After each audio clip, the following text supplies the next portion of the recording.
This is a View from the Bridge, official podcast of the Belfast Giants for kingdomofthegiants.com. Today's Tuesday, the 22nd of January, 2024. My name is Patrick Smith. We're live on YouTube, Facebook, and on Twitter. You can download us on Apple Podcasts, Spotify, and all of your normal podcast providers. If you're watching on YouTube, enjoy the show, hit like and subscribe, and all that good stuff. Send us a review on if you're listening to us on a podcast.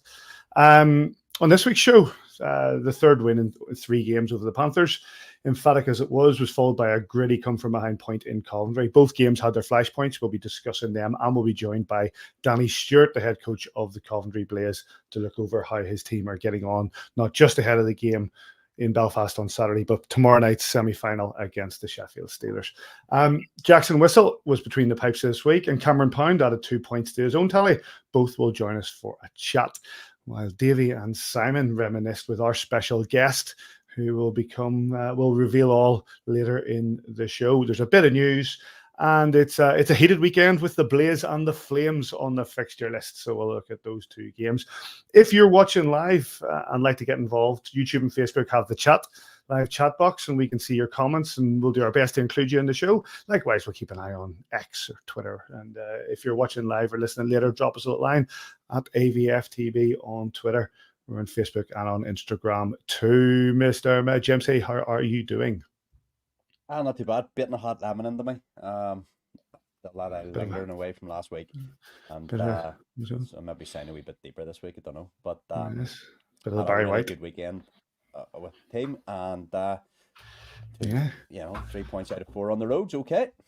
Working hard, mate. Working hard. It looks like you were being put through your paces. Working 9 to 5. Tell you what, I wouldn't like to see Jason Tafellery's hourly rate, because that man works almost the clock round. So no, it was a lot of fun, but as Neil Russell so eloquently put it, jock sniffer to jock washer. For that, but had a good time with Kelly and Mark and Taff and Deco, and it was just a whole lot of fun. Mr. Kitchen, a weekend off for you behind the mic at the SSE. How are you doing? Yeah, dead on. I mean, I'm assuming we're changing the title from Jock Sniffer to Jock. What was it? Jock Sniffer to Jock what? Television Nearly Coach Russell said that. I thought it was a bit harsh myself. He gave me a bit of stick.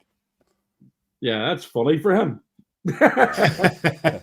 No, good weekend, mate. Just a nice wee relaxing one. Just a trick, as we're going to be busy from now right the whole way through the end of April now. So yeah, that's nice. No, I just floated about North Coast for a couple of days. It was good crack.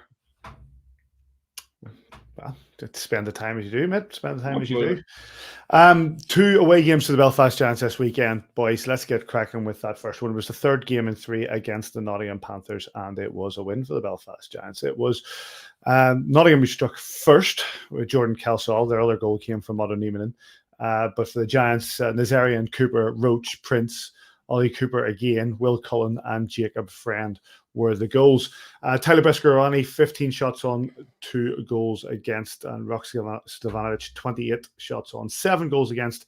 Andrew Miller and David Good were the 2 referees. And Davy, while it seemed to start a bit tight, the more the game progressed, the stronger the Giants looked. Nope. Oh, you're speaking, but we can't hear you. Nope, there's nobody home. No, we got no sound from Davy whatsoever. Davy, we can't hear him. We give him a wave. Can't hear you, mate. Says let's go to you. Says the I know you can't hear me. I know you can't. Oh right, you know you can hear me. What happened there? I can hear you now. What happened there? Press the button. Somebody wrote in the comments, asked Davy to turn the volume up, so I pressed the button and turned it off. So that's because I'm an old man. I don't know. I need a tech person. Back in the day, mate, we'd cut this and we'd start again and we'd do a setup, but now we're live, so crack ahead. Well, sure. Listen, I thought we started quite well, and it was a funny bounce on the puck that allowed them in for their first goal. We've clawed it back. Who's got the first one? Naz. That's the one where Jeff Baum's done a lovely little play out of shot, and it's gone through Stoyanovich. Bit of a fly screen from Bobby McIntyre, and it's just landed on the line, and Naz has reached round and put in at 1 each. And then I'm just looking at my notes here. 2-1. Oliver Cooper from Josh Roach. Oh, that's the one where he skated the full length of the ice, and he's just sort of flicked one at the top corner. Don't know if Stoyanovich is going to claim he was a wee bit onside or whatever, but it's fluid. It's like CNI, it's going in right in the top corner. But the game was obviously punctuated by the hit on Bobby McIntyre, the fight with Will Cullen, the fight with Charlie Curdy. But like full value for the result, you go to the Panthers and score 7 goals. They're not a terrible team, but they're a team obviously with a little bit of turmoil going on there. But you can only beat what's put in front of you, and we beat them well. I think that's what it is, and exactly says, like I say, as the game went on, like yes, there they go. If you're anybody that's watching, will see, they get the first goal, and a good finish from Kelsall. Sort of the puck sort of hops over David Goodwin's stick, and Kelsall's there in open ice, and he's able to ping it by Tyler Beskorowany. But after that, the Giants just took hold and took control. Yeah, I mean, you say bounced over a stick there. That's an unbelievable backhand pass. Yes. You watch it again, it's absolutely stunning. The backhand pass in for Kelsall to go through. But, we got back into the game. We didn't let it, as I say, there's a little, in my opinion, there's a bit of a different mentality about this group at the minute. We've sort of, make no mistake about it, the additions of Goody and Cullen, and obviously the comeback from Josh Roach, who was absolutely brilliant in this game again, is really important to the group that we have right now. And we could concede that early goal, managed to get the lead. They come back to get it 2-2, I believe, wasn't it, from memory? Yes. And then we sort of just put our foot down and went on. I mean, that hit on Bobby Mack in the second period, by Caruso. I've seen his eye today. It's the first time I've seen him today. Davey, you would have seen him after the game on Saturday night and on Sunday. I just cannot believe in this day and age that can't be looked at, and I genuinely cannot believe there's no suspension out of that. That's one of the worst hits I've seen all season long. And before all these different people jump on, and we know they all watch the Avftb, but before they all jump on, make no mistake about it again, that is a bad hit from Caruso. He knew it was a bad hit because Davey put a clip on yesterday on his Twitter of again Bobby or Charlie Curdy getting the instigator when your man's already dropped the goal before Charlie did as well. The instigation was the hit, and to see the eye and the black eye obviously at Bobby, it's a bad hit, and how it's not been punished further, I just do not know. But again, we didn't let it get us down. We picked up a couple of power play goals again for the second game in a row that we did it last week against the Panthers in Belfast. And it was good to see Charlie stepping in there from on Caruso. He's a bit of a bigger lad as well than what Charlie is. Good to see again Will Cullen stepping up for himself. And there's just a wee bit of a different mentality about it. And it's starting to make me feel a wee bit, more positive about things over the last couple of months, which have been really, really difficult for us. But I thought we dominated. Arguably, probably one of our better performances this season for sure. Was it the best one? Take out a couple of those CHL games in the league for sure. I think that's our best 60 minutes that we played as a whole, and it was great to see that we managed to do it again. And again, you touched on it there a few minutes ago, Paddy. The Panthers have had a difficult time, and it's. I don't want to go into further detail. We all know what they've had to go through, but it's another team that's put in front of you, and the bottom line is you have to keep on winning the games. So I'd rather certainly win against the Panthers than lose at any stage, and to get that victory and so solidly, it was really pleasing. Davey, you want to come back in there? I just a bit like what Simon was talking about earlier there, and a little bit of a change in mindset in the team with Cullen and Goodwin and Roach coming back in the team. What I thought over the weekend and even maybe into the previous weekend, guys are starting to play their size. Oliver Cooper, Greg Prince, big bodies are starting to play big, whereas they maybe haven't been just that way over the last lot of weeks. Some real big physical performances, and so I'm talking about loving to see players diving in there.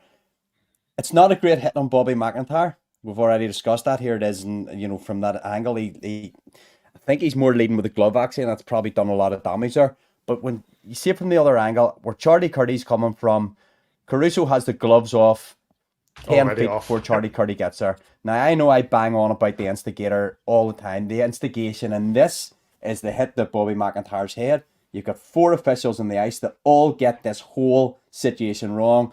starting at Just Given /Davy/PS fine here. They've all got it wrong. The hit in the head isn't a 2-minute penalty. It's not an instigation. The Giants then obviously someone, I think it might have been Laker on this occasion, says something. It's Nazarian gets 2 minutes. Naz on this one, Nazarian on this one, Laker on the other one. So both fights, Belfast Giants also take a misconduct. So out of that penalty, they get 7 minutes of penalties and we get 19. We come out in the penalty kill and obviously then get scored against. Not asking the refs to be thicker skinned, or maybe I am. I don't know what exactly was said. I don't know.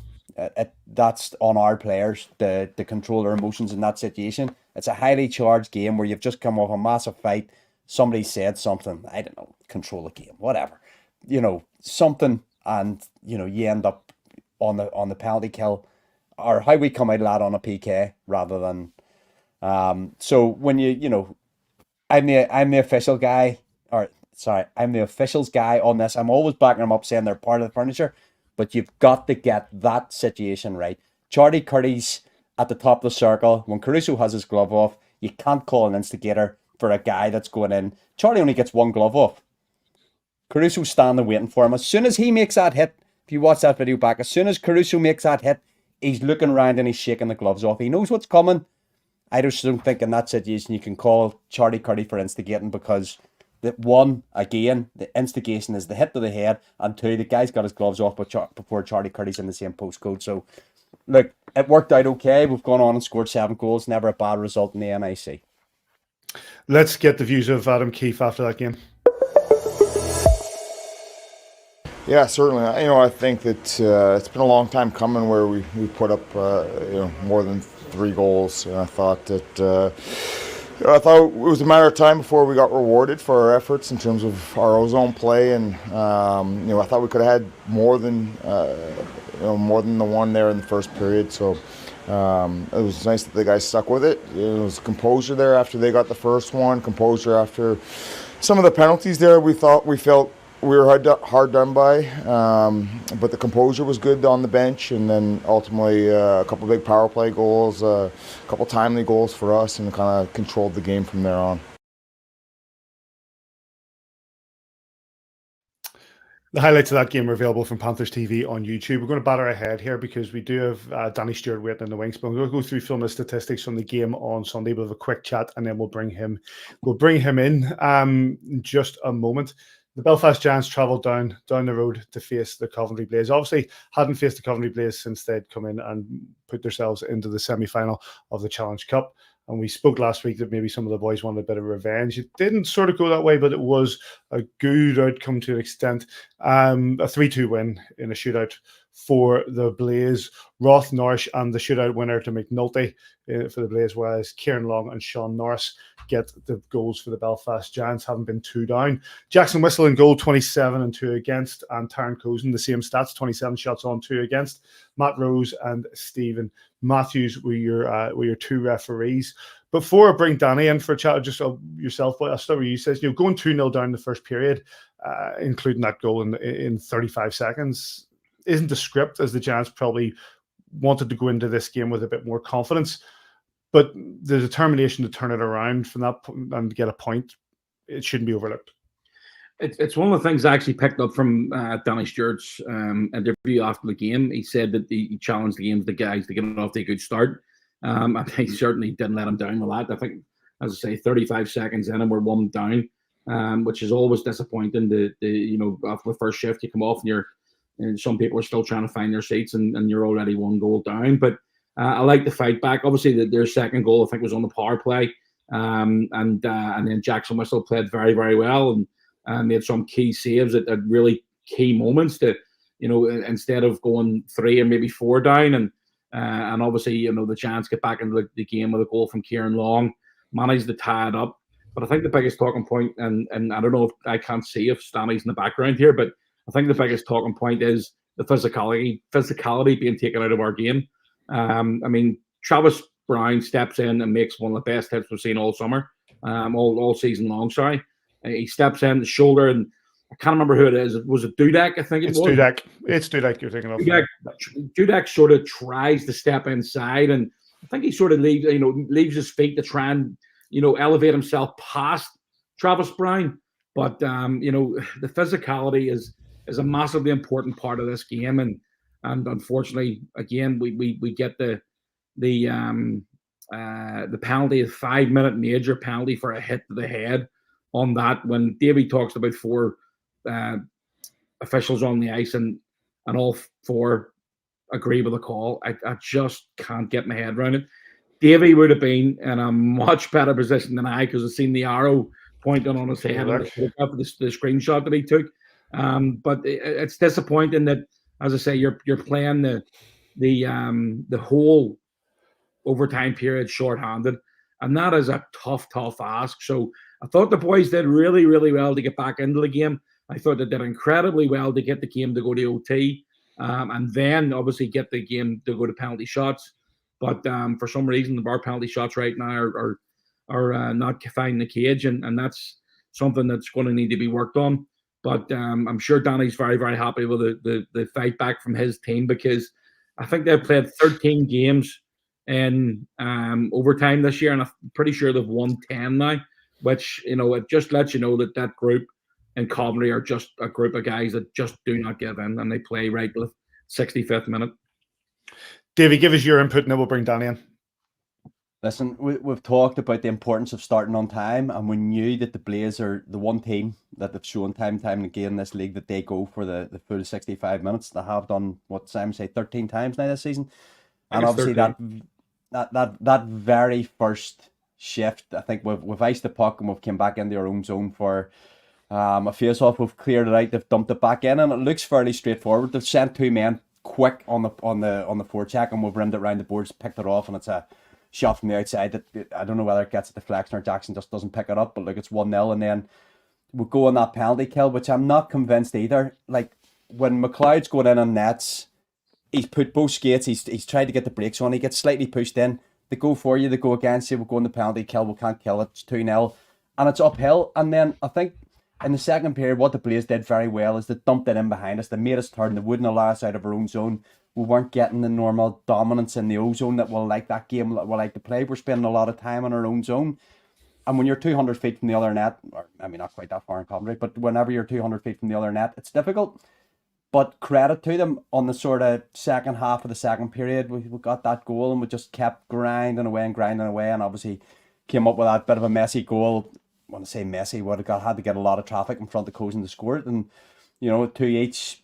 It was all to play for, and Danny Stewart will be able to say when he comes on, I thought at that stage we started to wear them down. It looked like we had a wee bit more jump than possibly they did, and then the talking point you've already had, and I know you put that screenshot up there, and that's not being big. I probably had, beside Taff and Mark, the best view in the house, and I swear, one referee's in the far corner, the trailing ref has called it from behind on the reaction of the player's body. It's flush, it's chest first. I'm not sure whether the shoulder guard then catches him. There's obviously that sort of whiplash where his head flicks back. He's been hit by a big body, smaller guy, hit hard. But I promise you, I swear on my life, it was all chest first. And that's not putting tail specs on or anything. Unless somebody can come up with an angle from where I was standing to contradict that, it was as flush and clean. And Simon talks about taking the physicality out of the game. The ref who's diagonal across looking at it doesn't call it. It's called by the guy trailing, and for me, he can't call that because he can't see that that's head first or not head first. And I'm telling you now, it's not head first. Puts us under a lot of pressure. We obviously have to play 3-on-3 overtime. They've got 4, we've got 3. Big kill, goes to penalty shots. Bit of a lottery. We haven't been great at penalty shots. They obviously took our chances. Flush 3. At 2-0 down and under the pump. Second night in a 2-2 away home weekend, you get 3 points at the Sky Dome. Credit the boys for fighting hard to come back, but can't start games slowly, and you get punished by good teams, and Blaze have a good team. Let's get the post game from Adam Keefe, and we'll be back in 30 seconds with the head coach of the Coventry Blaze, Danny Stewart. Yeah, certainly happy with the fight back, but I think we learned you can't play for 30 minutes and expect to win a game, and right now we're we're not very good in shootouts, so we have to try and sell the farm to win in overtime. And when you take a 5-minute major for overtime, it's kind of tough to do that. So, that one was tough, but certainly we'll take the positive. We'll take the point out of it. That we had a bit of fight back there, and we got rewarded for the fight back. But certainly not a great 60, that's for sure. And as I say, we're delighted to welcome back to a view from the bridge the head coach of the Coventry Blaze, Danny Stewart. How are you doing, Danny? Hey guys, how you doing? Yeah, doing really well. Give us you've heard you've been sitting in the background there. You've heard what the boys have had to say. Give us your reflection on the game on Sunday night. Reflection of the game. Well, obviously, as you guys mentioned, we got off to a good start. I think both performance-wise and obviously goal-wise. Get out to a 2-0 lead. It's funny because I feel like at the Skydome, I think was it last year where we had 3 leads against Belfast at the Skydome. I think going into the third period, all 3 games, and we lost all 3 games in regulation. So certainly was no taking the foot off the gas, but we put ourselves in a good position. And then I thought we played a good 10 minutes in the first part of the second period. We had a really good kill there. With about 9-8 minutes left in the second, and but then right after that, they hemmed this in a little bit. Puck went off our stick and landed on Longs, and it was a nice finish by him. And from there, they seemed to kind of up the momentum a little bit and up the pressure. And I felt that was probably the time for them to get back in the game or even overtake us there. They really kind of hemmed us in the second part, but third period, I think I'd say probably they had the better of the play in terms of puck possession. I don't feel like they got inside us very often though. We didn't generate much either. But it was unfortunate we couldn't get something there on the power play in overtime. But it's a confident group right now going into shootouts, and I can't remember if it was Simon that said it about you got to work on your shootouts, but how do you work on your shootouts? You know what I mean? Like guys do it in practice all the time. It's really just like any other part of your game. It's more a confidence thing, and you can do it all you want in practice. But if you're going out there stressed in games, it's a different animal. And some guys just handle it better, at different points of the season. Like I said, it's strictly down to confidence, I feel. I think too, Danny, there towards the end of 65 minutes, well, I suppose 25 minutes since the ice has been cut, I think all three guys, yours from memory, took shots, and I think all 3 guys from ours, tried to make a move on Cozen. So something maybe there for the guys to think about as well. Like let's go on to the controversial topic, if you're allowed to, the hit from Brown. We've obviously had our discussions. You have your view from where you were and your own thoughts on it. Tough one. If I'm being honest, I have we quickly turned our attention to Sheffield after the game, right? We got a big semifinal tomorrow. So I've watched it in full speed and slowed it down. I haven't blew it up like some people have. I don't have the technology to do it as maybe you guys, but tough one for me. I don't think it's a bad hit. I don't think it's a dirty hit. In terms of the act itself, I think it's it's clean. I think it's kind of bang bang right after it leaves Dudek's stick. I don't think it's late by any means. I don't think he elevates. I think I heard, I can't remember who said it, Kitch or Davy said maybe that the shoulder right through the chest. The only thing I would say is I thought Dudek's nose was broken, right? So he came off, his nose was purple, it was bleeding all over the place. Now whether that was from direct contact from the shoulder or he doesn't seem to think it was his visor. The cut on his nose wasn't this way. It was more like this way. So have you got the picture there, Paddy? Sorry? Has Paddy still got the picture?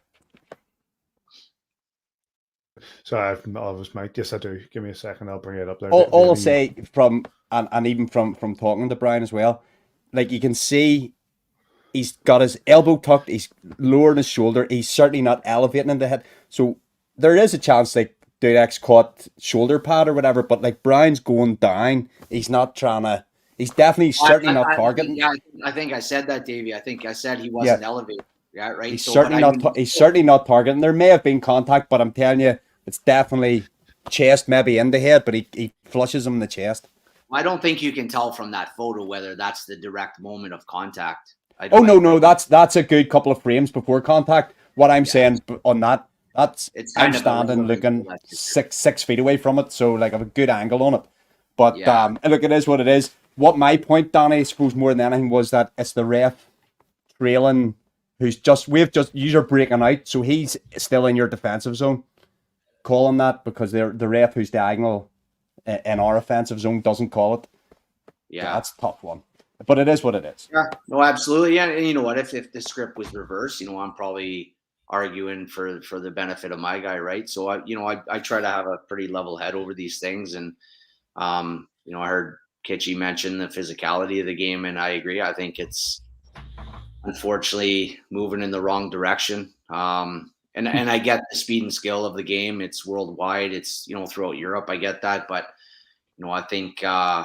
Anyone that still says the UK is a more physical league than the rest of Europe, I think that is gone. If I'm being honest. So, but yeah, I mean, I think we could probably sit here for hours and talk about the hit, whether it was in. I think the key thing is whether it was a major, whether it was not. I mean, that's a split-second decision by the ref. I think it's very a lot tougher for them than for us, but. I don't think it's anything more than that. I don't think it's worthy of a suspension or anything like that. Like I said, I don't think there was malice in it. I don't think it was dirty by any means. Whether there was a little bit of contact to the head, I mean, Dudek's nose suggests there was some type of contact, but whether that was secondary or not, I don't know. It happened fast. So, it's what it is. Yeah. Listen, Danny, what have you got in the water for your players at the minute? Because again, playing 13 games and having to go ultimately up to 65 minutes on a lot of them, you've got a brilliant record in overtime and shootout at the minute. You must be feeding them something in their water bottles.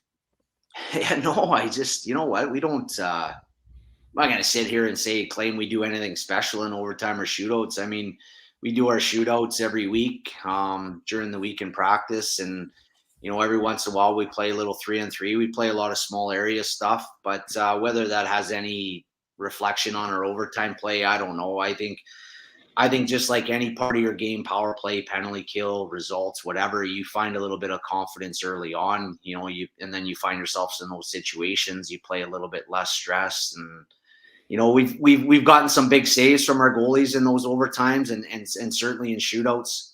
They've closed the door, and that's contributed to it, and allowed our guys to those opportunities to end the game in our favor. I don't really want to ask you about our game at the weekend because I know you're trying to concentrate on tomorrow night's game against the Steelers. But for any of the Blaze fans that are actually watching, because they all watch our show anyway. But what's your thoughts on tomorrow night's game? Yeah, we're ramped up. We're excited. I think being in that group with Cardiff and Guildford isn't easy. And last year we won the group, and then we had to face a Guildford team in the quarterfinals, who at the time I think was like a 94 win percentage in the league.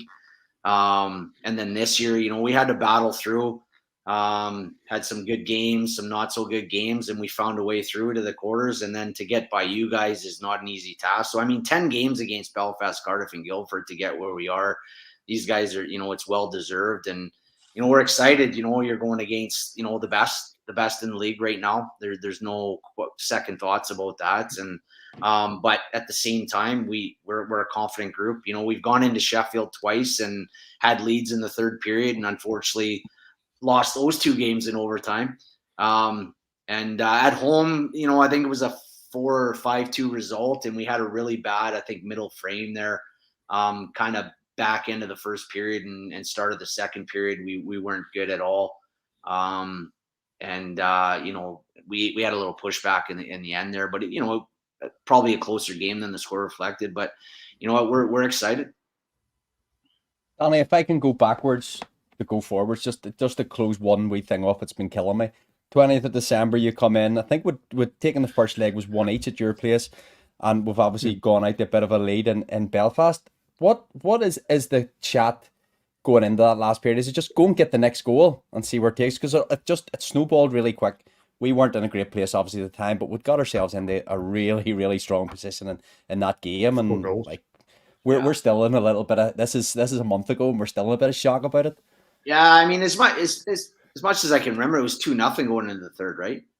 Yep, that's right. I think at that point, we had been on a good run in December and full of confidence. So the message was just keep playing. Like we know we can compete with these guys. I think to that point we hadn't been good that night. Belfast was very good. They spread us out in the D zone like no team had all year, and got a lot of time and a lot of good looks from it. And the message was like, okay, we haven't been at our best, and they've been the better team, but 2-0, like we're in a hockey game. We get the next one, it's game on, and unfortunately they got the next two, and we got to about that 8-9 minute mark, and I'm not gonna lie, like on the bench, I started, we had some tough games coming up at Christmas. I started giving guys some more ice time. We had shut Cook down because he had a bit of a niggle that night, and then we got that first goal, and just our energy levels just went through the roof.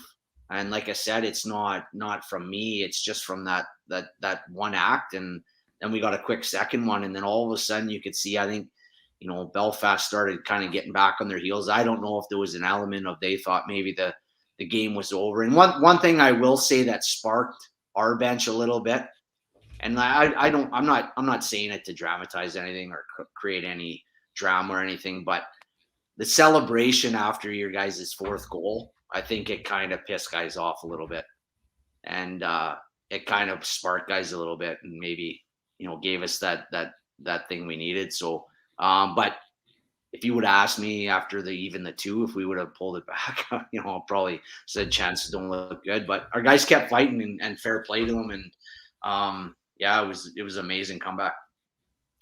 And good luck tomorrow night. The one last question for me before I let you go, more of a general one. I don't know if you heard earlier on, we talked about an incident that took place on Saturday night for us in Nottingham with regards to the instigator rule. And I know that this season you've been hit a couple of times. The instigator rule will be Ferguson on McNulty. I know Ferguson on Clements, and one with McNulty as well. It seems at times that I'm interested in your perspective to send that the instigation isn't really taken into account. I was angry after the McNulty one, certainly. McNulty and Bush had gone at it for a couple games. Bush had asked him quite a few times over the course of 2 games, and then I believe it's close to the end of the period in our zone, and the whistle kind of goes, and I think Bush kind of just like pushes McNulty into the boards and says something to him, and Nultz just gives him a little tap on the shin pads, and they both drop their gloves and fight. Like for me, that's as willingness from both parties as you're ever going to get, and I couldn't understand the instigator at all. I think there's a big area of gray with it now. What isn't? I don't know what is anymore. Maybe the refs. I don't know. I'm not shitting on them, but I don't know if they do either. But maybe because it doesn't happen very often anymore, it's tougher to judge it. But it's the Ferguson Clements one. It was we felt like a half-second late hit on Clements, nothing malice or whatever. He got up and grabbed them. The gloves came off, and I don't think there's an instigator there, but I haven't seen the one you're talking about yet. I think it was. But it's just that it's the only.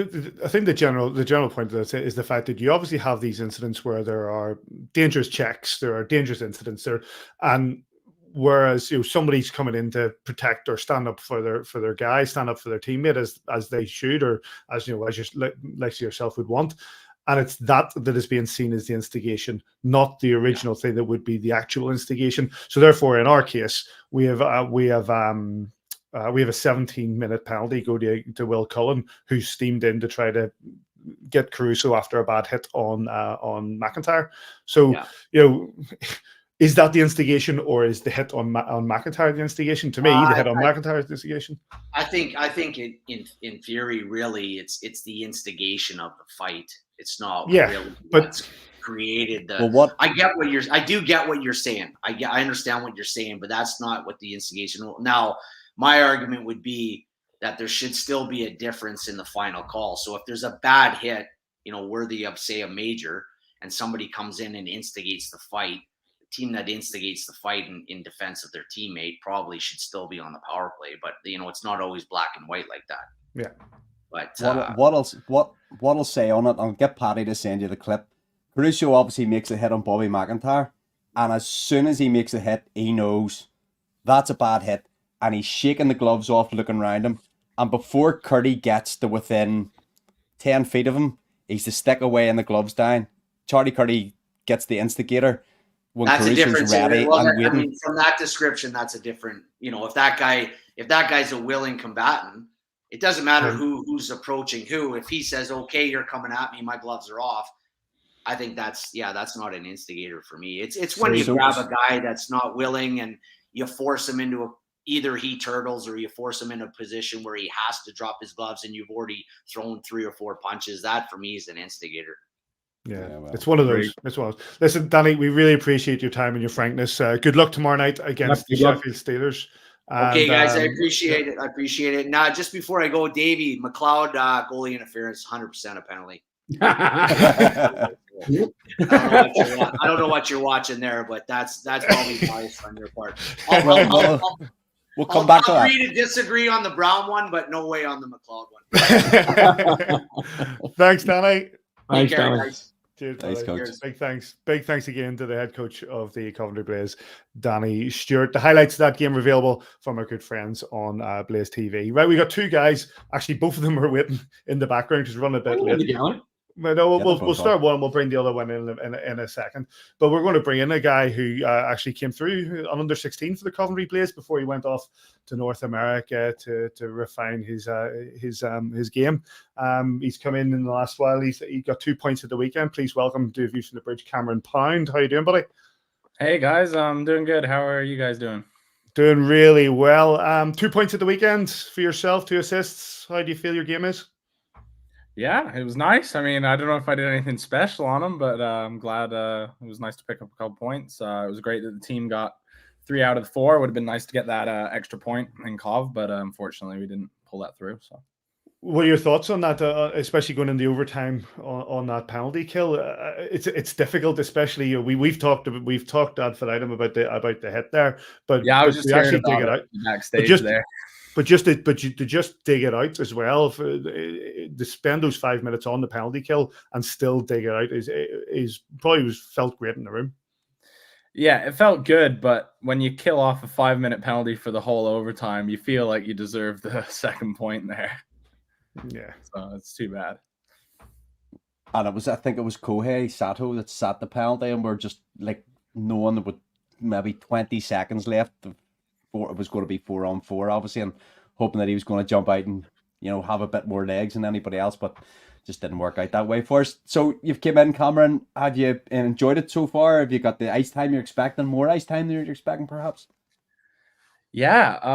Well, I've come in. I've absolutely loved the town here. Belfast is just a great city. Love playing for the Giants themselves. The atmosphere is incredible for the home games. The treatment is fantastic. So I felt right at home, even though I've only been here for 2 months. It feels like longer already. So it feels like I've settled in nicely. Ice time. Yeah, I came in with not really any expectations. So I'm pretty grateful for the amount of ice time I've got. I guess that would say more than what I expected, I guess. Yeah, no, I'm chuffed. So Cam, when you look at you just touched on you've been there for 2 months now, and it's absolutely flowing in. You've had your parents over to watch you a couple of times. They're living over in Solihull. We talked about that today.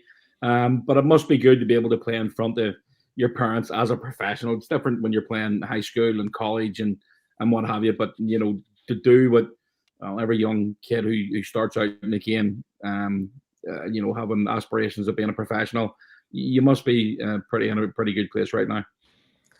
Yeah, it feels good. I'm not gonna lie. It's it's a dream, right? To play professional hockey and then to be able to do it in front of your parents is fantastic. My mom has always been extremely busy, so she's never been able to fly out to Canada and come watch games. So it's been years since she's seen me in person. So that was really cool that she could come out first of all to the Coventry games, and then they actually came out for a weekend in Belfast last week, 2 weeks ago, for the doubleheader against Nottingham. So, yeah, I just feel at home. I've been away from home since I was 14, so I almost forgot what that playing at home feels like. It's nice. It's almost a confidence builder. It's cool. When you get, obviously your dad played professional back in the earlier 80s, early 90s over in Solihull, Medway, and a couple of other places over throughout the UK. What's it like to have a dad who played professional hockey? Does he, is he always on the phone to you to say, he was a defenseman too? So is he, are you doing this right? Are you making sure you're back in your position there? What's it like having a coach off the ice as well as obviously Kiefer on the ice? Yeah, so even though I was gone at 14, I was fortunate enough to have every team I played for since I left for Canada, they streamed their games. So he was able to still watch every single game, and he definitely had plenty of pointers after games and advice, just tips. So although I've been away from home, he's definitely helped me tons with just little parts of my game. Even now, yes, playing here in Belfast, I'm getting sent clips of my games from my dad and tips on how to improve. So I'm very grateful. I wouldn't be the player I am without his help, for sure. We must ask our next guest is Jackson Whistle. We must ask him if he gets the same tips from his dad. It's a similar sort of, to that. I can see him shaking his head here. You see, the obviously, you've had experience now as well of GB under 20s, under 18s. Like the Olympic list came out, and Jackson there was all. Is this something you aspire to get back into that GB setup?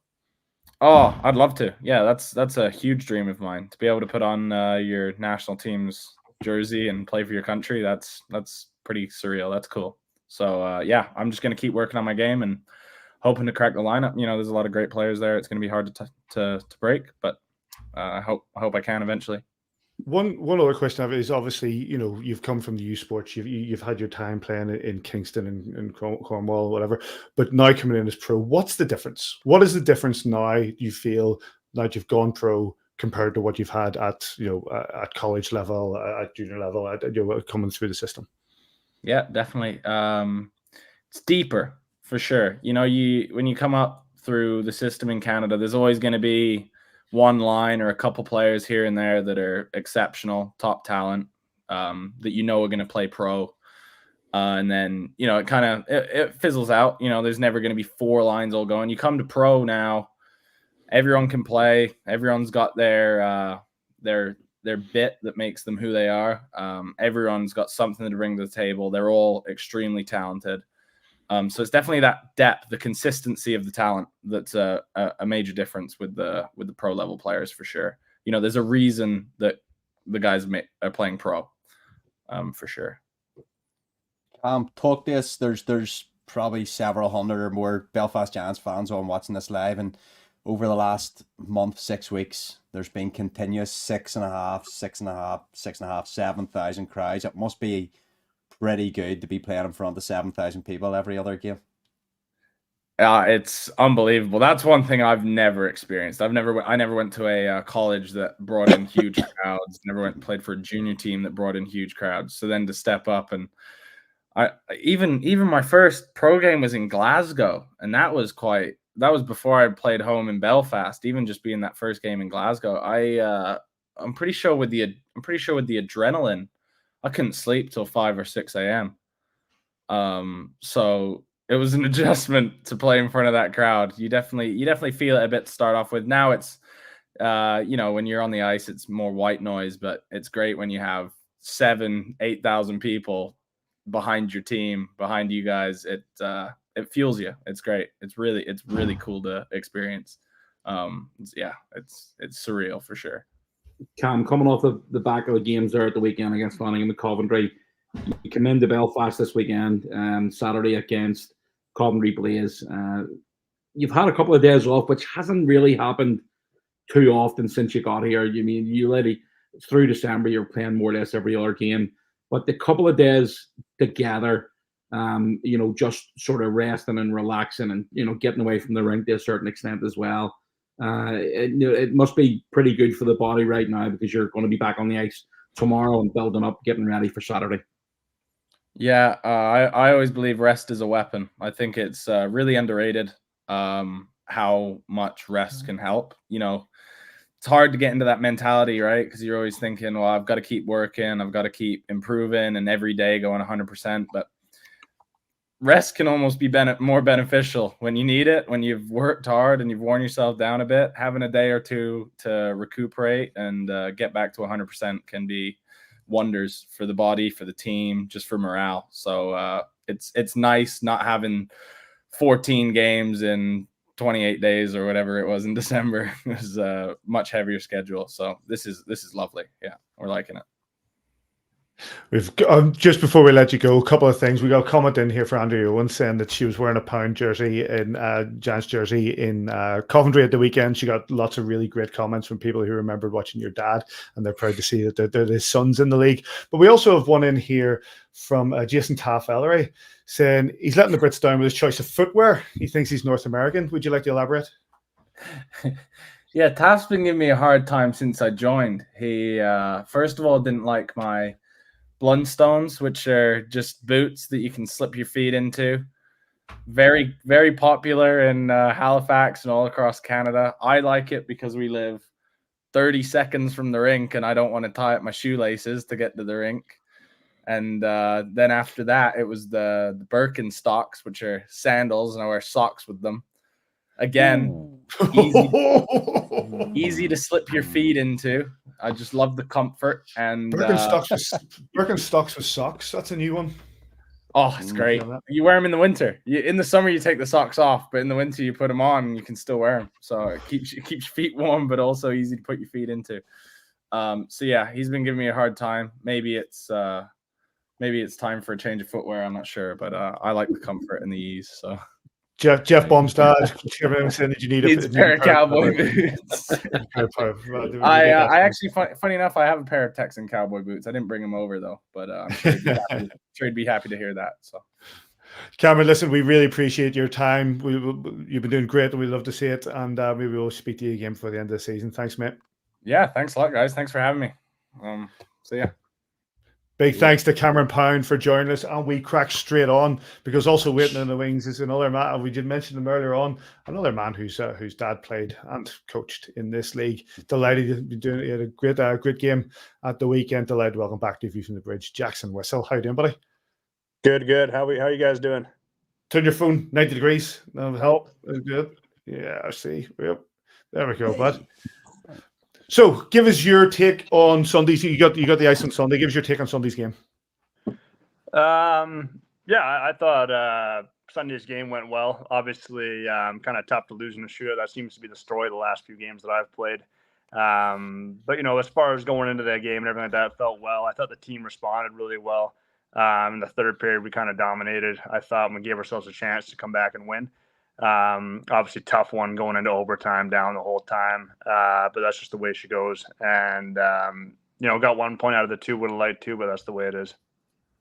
We got Tyler Beskorowany back, and you got to split the weekend. Obviously, this is the way that the Giants want. You took that injury earlier on in the season that sort of was difficult and put a lot of the weight on Besko. Give us an insight of what that would be like, because obviously we know that you guys start or whatever, and it's sometimes a lonely position. But if you've got to carry all of training and play, it seems it's a heavy load to carry for one person.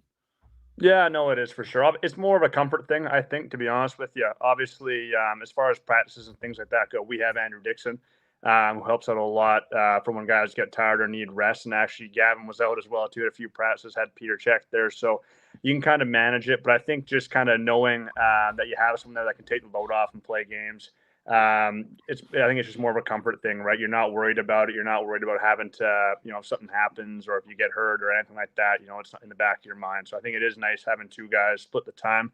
And obviously, as you've seen, since we've kind of been back, I think getting that rest, we both played a lot better, myself included and him as well, too. So I think it just helps.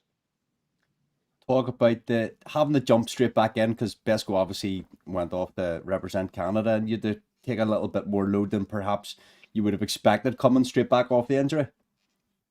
I probably would have played 2 out of the 4 games when we had them kind of that close together in that 1 week. And I think for me, it was great to kind of get back into it. It was kind of obviously with that Boxing Day game, I hadn't been on the ice since the 22nd. Had been, had a few drinks, a few turkey birds over the days beforehand. So it was kind of just going in there, just going to really get in there and get after it. And, it went well, and getting to play kind of the 4 games, you actually almost feel, you feel better, to be honest with you. But the more games you get, you kind of just settle in there. And I feel like since that, things have gone well, I guess, from an individual performance, but like to get a few more wins in there on the record sheet as well. So is the body feeling good and the mind's feeling good too? Yeah, all good. I think, you're still going to be a little sore from injury. I think a lot of guys are always a little bit sore, so that'll probably heal up in the summertime fully. But as far as, being able to play and actually perform and stuff like that, yeah, good to go. Wes, we're talking to Cam Pounder a few minutes ago about his dad contributing to, picking up little nitpicks about the way he's playing and what have you. Does Dad Dave still do that for you? No, Dave doesn't get a whole lot of say anymore. He tries to. I think when it got to about third, I always hear him giving it to my brother a little bit, but when it got to me, once we kind of got to about 13 or 14, I think he realized he didn't really know what he was talking about as far as goalie stuff goes. So they always watch, though. My mom and dad love watching, whenever I get the chance to play, and it's more just more or less a good game, or you stunk in the shootout, or one of those ones. So, yeah. Yesterday, obviously, you got the news. The GB team was selected for the upcoming Olympic qualifiers and what have you. That GB, you've been part of the GB team now for a few years. A lot of success, not so much with, in the top end, but you come to expect that when you're playing against Canada and USA and, I was going to say Russia, but they're not in it at the minute. But the other teams, and, the top, Sweden, Finland, what have you. You must be looking forward to the challenge that GB has ahead of them again this year, which is going to be in Czechia and Prague. Yeah, 100%. And I mean, I'm looking forward to it all, really, to be honest with you. This, the tournament coming up in February there, that's a winnable, those are winnable games, I think. And, getting that opportunity to go to the next stage of the qualifier would be pretty cool. As far as the worlds go, I mean, realistically, you're trying to stay up. That is our goal. And I think when it comes to GB, we have a great group of guys in there, and kind of a group that has bought into Pete's system and works extremely hard and kind of goes, to the wall really for one another. Obviously, when you get there, there's a few games that you have your eye on that you think are winnable. But you never know, to be honest with you. You've seen, I remember last year or 2 years ago, last time we were up there, we had USA at 1-0 going into the third. And, we had some good games against Denmark and Norway in the past, and Latvia in exhibition, who ended up, doing very well at the tournament. So that you can see the program, how much better the team has got. I think even from my first experience going to Budapest, kind of just praying to not get regulated back to kind of that third level and going and winning. And then last year going into the second division again. And when we got there, we really felt that we were, deserved to be in that top division. So it's cool to see kind of from my first year to now how far along the team actually has come. That's interesting, because it's sort of where I was going to go, was that obviously the GB have been at that top table for a number of occasions now, and when it was not back down, the determination is always to go back up, but it's seen now as being that's your place, that's commonplace for the GB now. It should be commonplace now for GB regardless, and it's played out by the attitude of the guys on the ice. Yeah, 100%. And I mean, you become a better hockey player playing against or with better hockey players. So the longer that you can stay up in that division, it just forces your body to naturally work that much harder to adapt and react to the situation on the ice. And I think you saw it, like I said there, when you came back down to Nottingham, how much better you were than some of the other teams where before years previous you would have just been hoping to compete even in that division. And now I think it's great. So obviously, our goal is to stay up and, win a game, win 2 games, win 3, you never know. Do you know what I mean? And that's kind of where we're at going into it. I'm interested. There's a question that's coming here from one of the viewers, and it says, "Hey, Whistle, what's the hardest thing you find when you have a shootout? And is there a difference between shootouts at home and shootouts away? Obviously, you had one on the weekend there against the Coventry Blaze. It didn't go our way, but when you go into shootouts, what's your mindset?" I don't know, to be honest with you. Right now, it's kind of been interesting. I think it's been weird, to be honest with you. There's nothing different between home and away shootouts, but I think previously in the shootouts, I used to do very well. I'd almost won every single one of them up until this year, and you kind of lost that first one. And then I kind of thought to myself personally, I was like, oh, well, you know what? I haven't been on the ice for a couple of months, haven't really practiced shootouts, you know what I mean? And then just kind of the fact that the last 3 games I've played have even gone into shootout is quite probably statistically not, you know, normal. And then the fact just that you've lost all 3 of them, you know, it's something that we've worked on, or last week anyways, after I lost those first 2 going into practice, I pretty much did them every day. And I was like, okay, feeling good, you know what I mean? You can go through the whole lineup of guys, don't get scored on. And then for whatever reason it is in the game, obviously, you know, they did a good job as well too of kind of changing the angle and taking shots, for example, more instead of deking, which is obviously a little bit harder as a goalie to stop, I think, anyways, when you're moving around shooting as opposed to bringing it in super tight on me. But it's something obviously we got to work on as a group. You know, I need to be better at it, and I think we'll do a lot of it this week again. So last weekend's gone now, Jackson. We're all focused on obviously Blaze at first and then the Flame to come afterwards. Back to work, what, tomorrow? I don't know whether back to work today. I don't know what the schedule's been, but looking forward to the build up to what's, as you've said yourself, we've just got to keep trying to get points. Yeah, 100%. And I think you guys have probably seen it as well too. Getting a few additions back to the lineup, things look a lot different. You know what I mean? It brings a lot of calmness and control to the group that you would have kind of seen in the second half of last year, and you're starting to see that again now. You know, just in certain areas like the power play, things like that, it helps out a lot. I'm excited, to be honest. Yeah, I'm excited to see where things turn up. I don't even want to really look at the table, to be honest with you. We're just taking it day by day. Keep getting wins, keep getting points, and when you get down to that kind of the wire, you'll see where you're at, and you know, you give yourself a chance to be there. Good things happen. So. One last question before I let you go. Obviously, earlier this season there was a bit of crack. You know, one of the you know, unfortunately you took that injury, and we did bring in Petr Cech. Now, you know, goalies union and all of that, but that's an interesting one. You know, what was your take on him? Well, I thought it was awesome, to be honest with you. I didn't know a whole lot. I had no idea how successful he was as a goaltender in the Premier League. You know, at first, obviously just having any Premier League goalie come in, you're like, oh yeah, this is, you know, kind of cool. And then to realize actually what he had accomplished, we put on a video one day in the morning. Kiefer had a 10-minute video. I think it was him getting into the Hall of Fame or whatever it was. And you're like, oh no, like this is unbelievable. Do you know what I mean? And he was pretty good on the ice, to be honest with you. I saw him. He was huge. First off, he's the same size as Besko. They're massive in there. And because I never saw him at the Ukraine game either, I was away with GB. So when I saw him, I was actually quite surprised at how good he was. You know, just tracking the puck, things like that. Obviously, probably doesn't skate all the time. So you know, but I thought it was great to get him into the game as well too. Obviously, so it was pretty cool. Brilliant. Listen, mate, really appreciate your time as always. Give our best to your dad. We hope all's well with him. And we'll catch up with you soon. Yeah, sounds good. Cheers, Wes. Big thanks to Jackson Whistle for taking time to join us. We really do appreciate it. And just a quick reflection from you two boys. Actually, you know, there where we've got two lads. You know, Jackson in the GB setup, Cameron Pound aspiring to be in the GB setup. And Cameron Pound, first of all, you know, has come in with, you know, turning pro a couple of months ago, and Davy doing really well.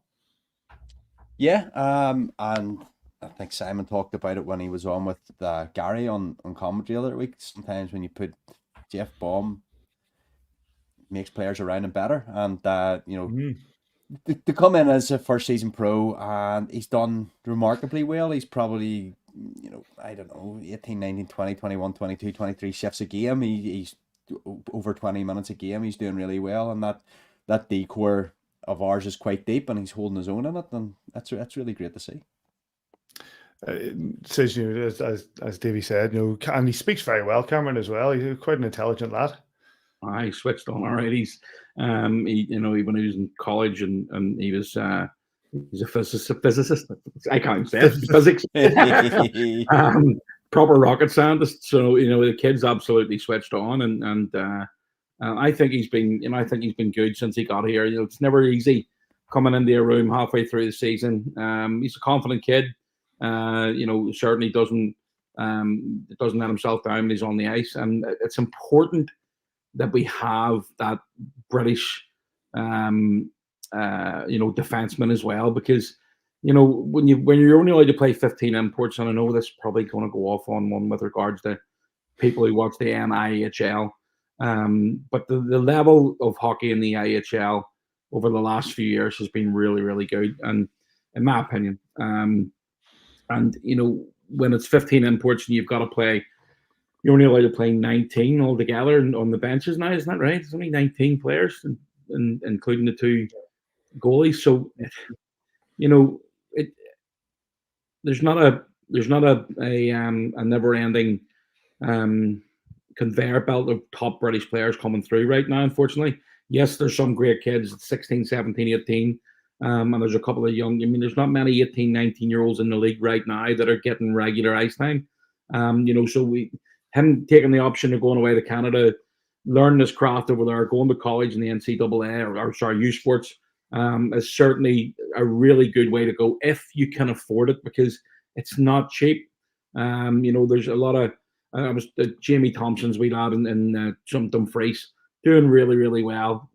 He's gonna be a player that you're gonna have to watch going down in the next few years, and he's taking the chance to go and play in Widnes at the lower level instead of playing at the Solway Sharks this year, and that's the thing, that he's getting regular minutes. And if you're not getting regular minutes, you need to just find a setup that's going to give you the regular minutes. We've had young Mac and Kel in the last few years who've signed up with the Giants, and they just haven't had the opportunity to play regular minutes at this level. And again, we've had this conversation down the years, and if they're young enough, they're good enough. And yes, they're good enough to practice with the boys, but they're not good enough to have 12, 14, 16 minutes as it stands right now. And again, that's just my opinion. And once they're away, you've seen the likes of young Carter, Hamill, Cameron Hamill. You've seen the likes of Kel getting regular minutes, and Mac as well, in that level of the NIHL. And that is going to do them the world of good. But it's not like getting the opportunity to go and play in another country where it is the first thing that you wake up and when you're in the morning that you want to go and do. And you get a chance to get on the ice at an early time before you go to school. While you're in school, you're actually learning how to play the game as well. It's unfortunate that we just don't have the development things here in Northern Ireland. And hopefully that's, with the new rink in Dundonald being open in a couple of years' time, that's hopefully going to help. But until we get to the point where it's, these kids are getting a lot more ice time, and that's not just in Northern Ireland, that's throughout the UK and Scotland, England, Wales, all over.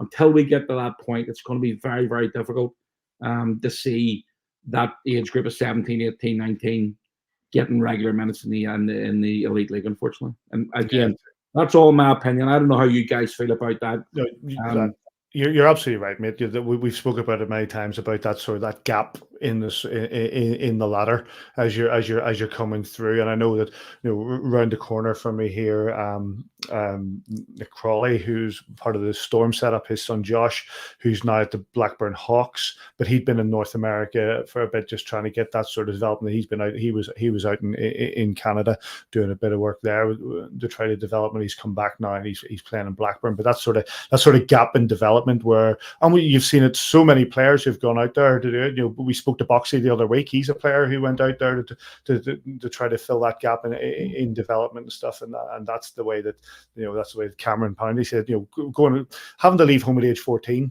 Yeah. And but having the opportunity to leave the home at 14, be schooled in North America, but to come back here with as intelligent as he is, but also being able to play for a pro hockey team is when you look around the Elite League again. You look at Liam Kirk. Liam Kirk's been what he did in North America, getting drafted, playing with the Peterborough Petes, having a chance in Arizona.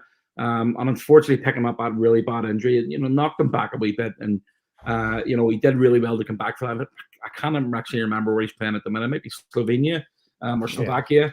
But the kid's unbelievable. And Matt, again, I just think he's got everything in his locker that it takes to be a professional, top-end professional hockey player.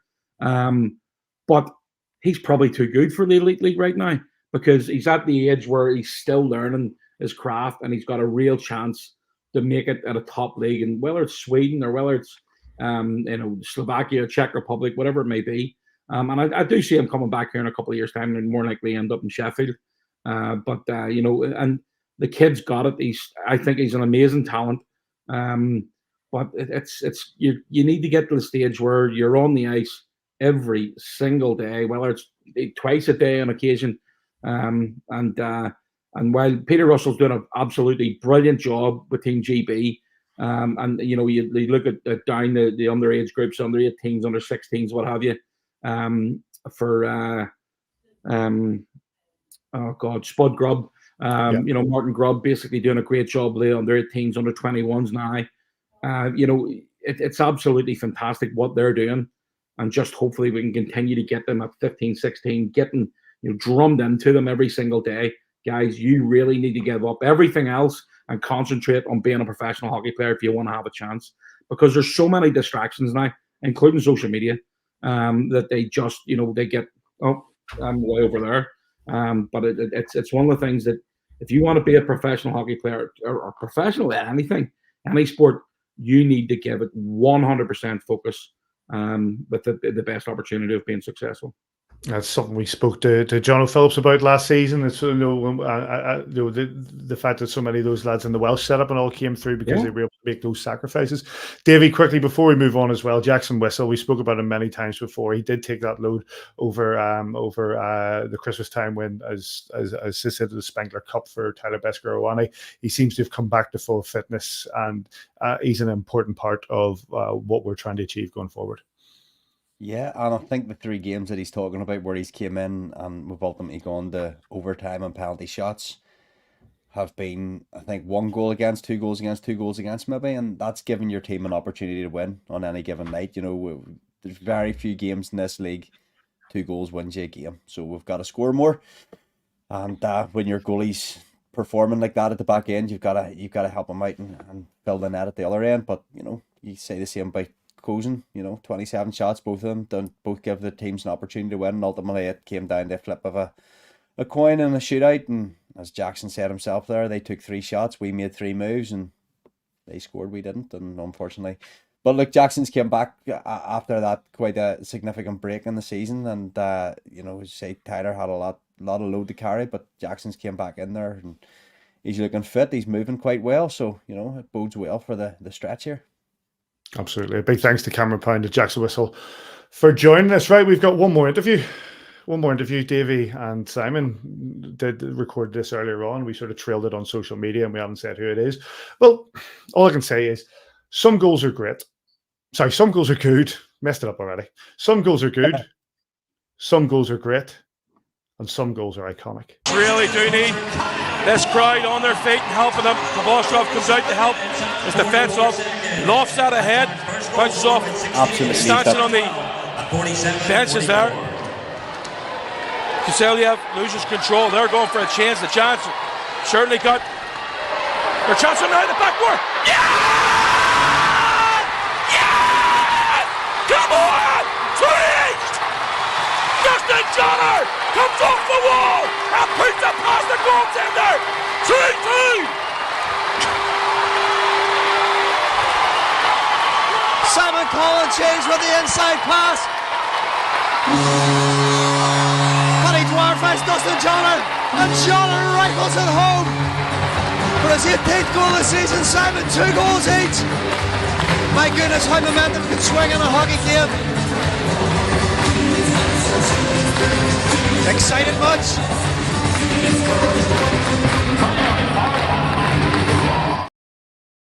I'm absolutely delighted to be joined by the man on the end of that stick, Dustin Johnner. Dustin, it doesn't seem like 6 years, man.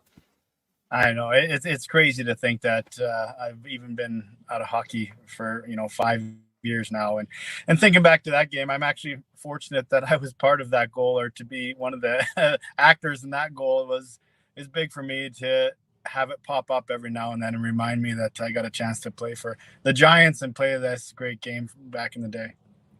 It reminds me and Simon of just an absolutely fantastic Sunday afternoon, I think it was, the game against Ireland. But like, when you look back to it and you hear the noise of the arena, like, very special memories, even though we came out in the wrong end that particular day.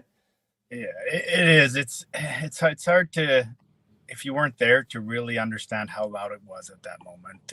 I think we had just scored a minute and a half earlier or something like that to make it 2-1, and then we came back and scored. It was kind of a bang bang play where the puck gets passed all the way up, goes off Furley's stick, bounces over their D-man stick, and lands on mine. And I had a little bit of patience, which I didn't realize I had there, to settle the puck down and hit it in the back of the net. And just to hear that roar and see how excited I was, and the guys were on the bench, and you see the replays a few times from the bench view of that, when you see Kiefer jump up and you see the guys on the bench and you see how excited they were for everybody on the ice, and it was a big moment, and it's something, like I said before in previous interviews, that I'll never forget. I remember you saying just before we came on air that it's memories like that sort of let your kids know that you actually played hockey, and they would have been very, very young at that age, and obviously memories like that, and they, with Facebook and social media, they pop up every year. Have you got it in your diary? It's actually due to pop up now. Let's get ready and show the kids again. Yeah, I think it's one of those things where you look at nowadays where every single goal starting from the age of junior hockey all the way up to will always be archived somewhere. You can go find it. Where as we look back to when we played in the WHL or played, in North America, when I played pro, or Sweden or wherever it was in Europe, it's hard to find those goals. So when they do pop up, I do try and save them to show the kids. And now that my boys are both getting into hockey, and my daughter's a huge Oilers fan, and watching hockey where we are over here, it's fun to see them. They look back at the jerseys now that I got to keep from teams, and they wonder, oh, where was this one? Oh, where was this one? Well, this is where you were born. This is where you were born. You were here when I played here. And one day we want to get back to Europe and really show them all the places they lived and all the places we played and that type of thing. And that experience is something that we'll never forget and that we miss a lot. And when you look at that game itself, I mean, we did a podcast during COVID, and I remember, thinking of iconic moments over the last 24 years now, of the Giants, and that's right up there. I mean, I know we've won league titles and we've won championships at home on the ice at the SSA Arena, or the Odyssey as it used to be called, but that's probably my most fondest memory, even though it's a game that we lost, and being down 2-0 and getting that first goal to get back into the game. I mean, obviously you're on the bench, everybody's pumped on it. Arnhem were a really good team, and we came within a two whiskers of two posts of winning everything that year. But what are your memories of the game itself and the lead into the game? I think for us it was big. I think that was kind of the first year we had that opportunity to get to the Champions Hockey League and be a part of that. And when we were there, I think we were definitely underdogs going into that game. We knew it was going to be a big task and that they were a good team. And then you get down 2 and, the game's, there's not much time left and you're getting down to that point and you're like, where are we going to go? But then you get that one goal and it just gives you life. And now you're like, it's just one shot. And we got that chance to get the one shot and I took advantage of it. And, it came down to the whole team and everything. And then you go to the shootout and, the way the NHL and hockey has changed and brought in the shootouts and all the leagues around the world. It's part of it now. So, and it can go any way. So, you get a goalie or a guy fumbles the puck or hits the post or misses the net, or it just can go any way that, I can imagine being a fan. I am now a little bit with my son's games and how much more stress I endure being in the stands compared to being on the ice when you have some control of it is such a difference. So being, from an outside looking in, I could only imagine the anxiety that was building for everybody who had zero control in the outcome.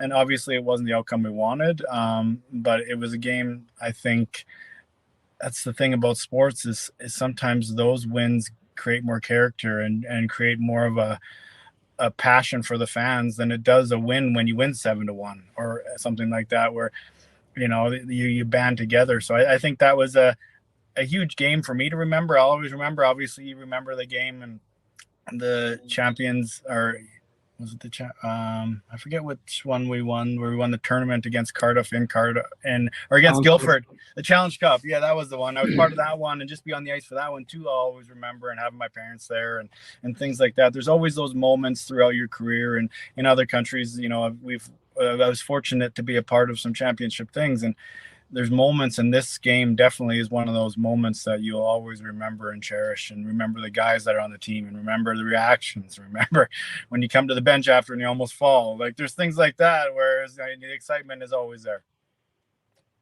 I think that now would be a really good time just to play another one special moment from that game. Come on, Dustin John. Score. Stick it bottom corner. They'll go wild, wild, wild. Here we go. Dustin Johnner now needs to come in, takes a shot, takes it.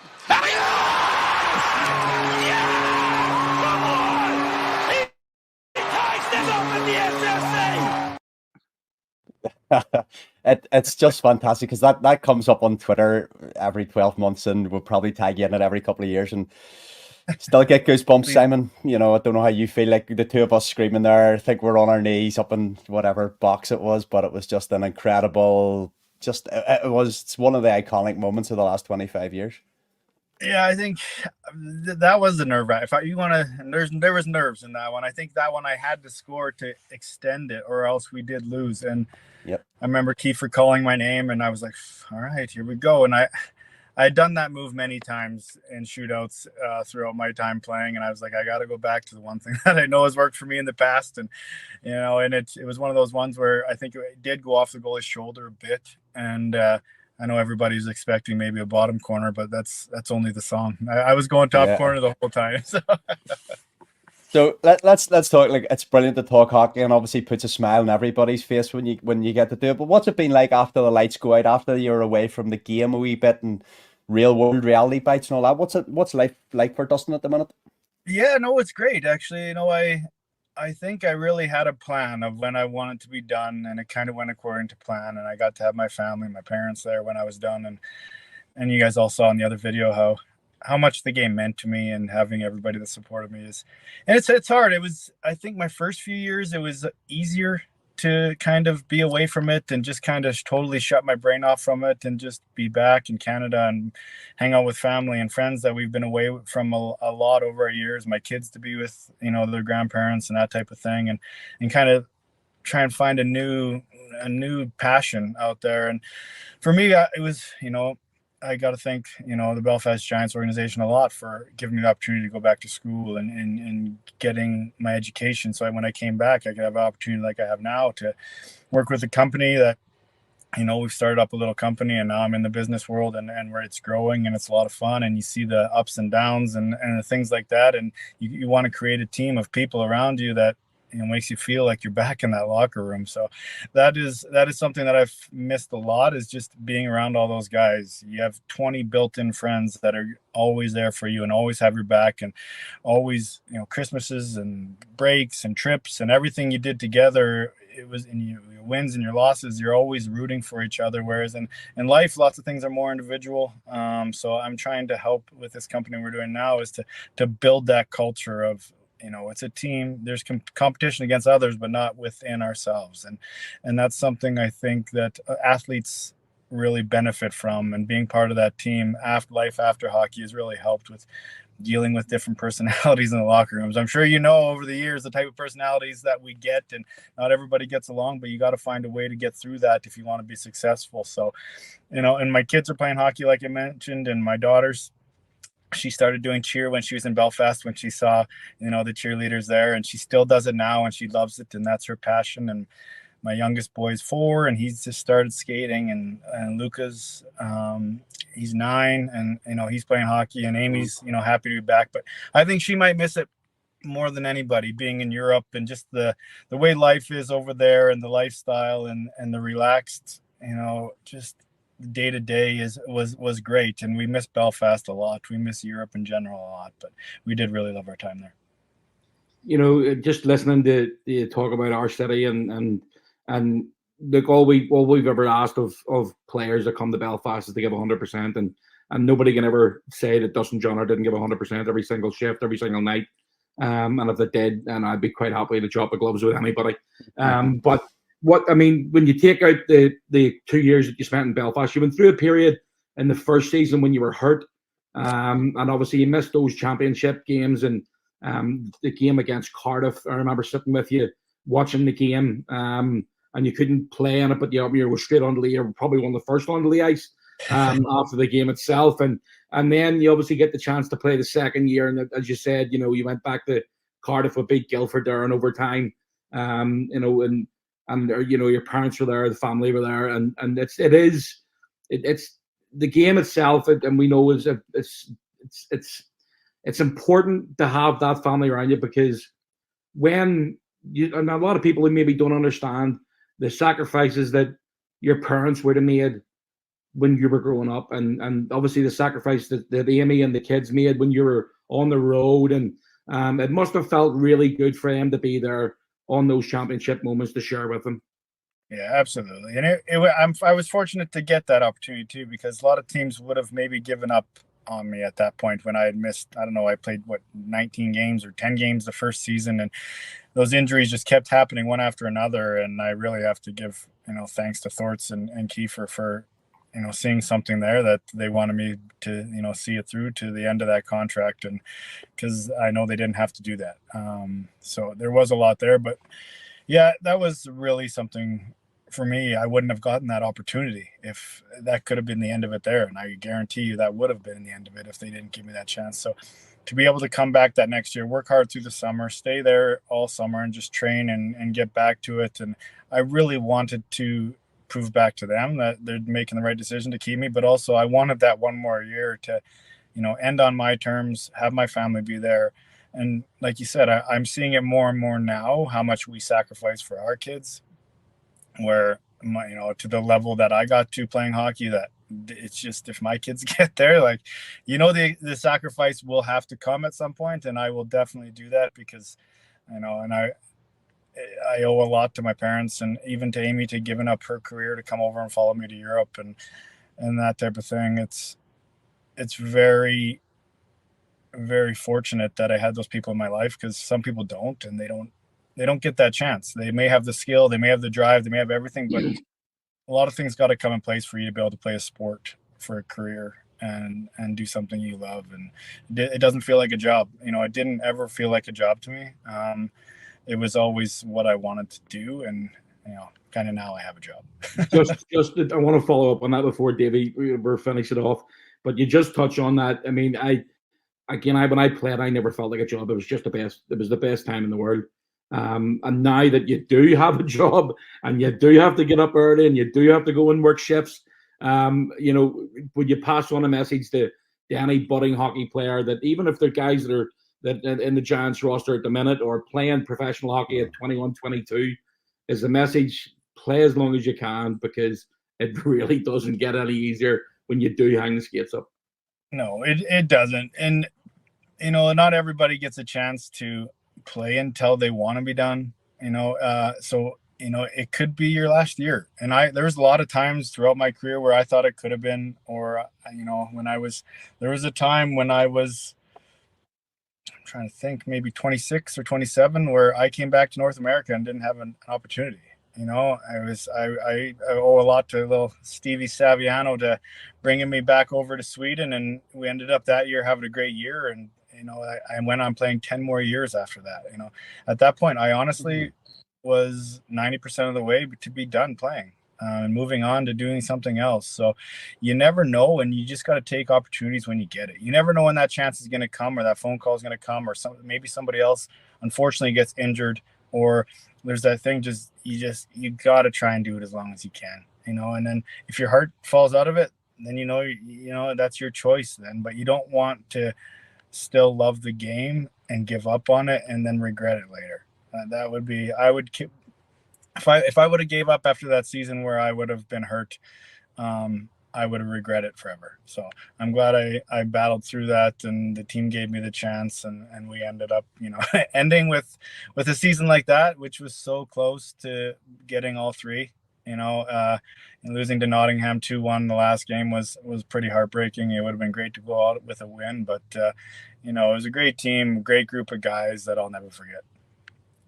Well, listen, Dustin, we would never be as presumptuous as to say we speak for all the Belfast Giants fans, but I think on this occasion we can speak for everyone and say thank you for making our city your city and for representing us and, giving us those very special memories, and don't be a stranger. Absolutely not. I honestly, we're looking forward to coming back and seeing you guys and seeing the organization and just showing the kids where they went to school and being a part of all that and just the places that we love to go when we were there.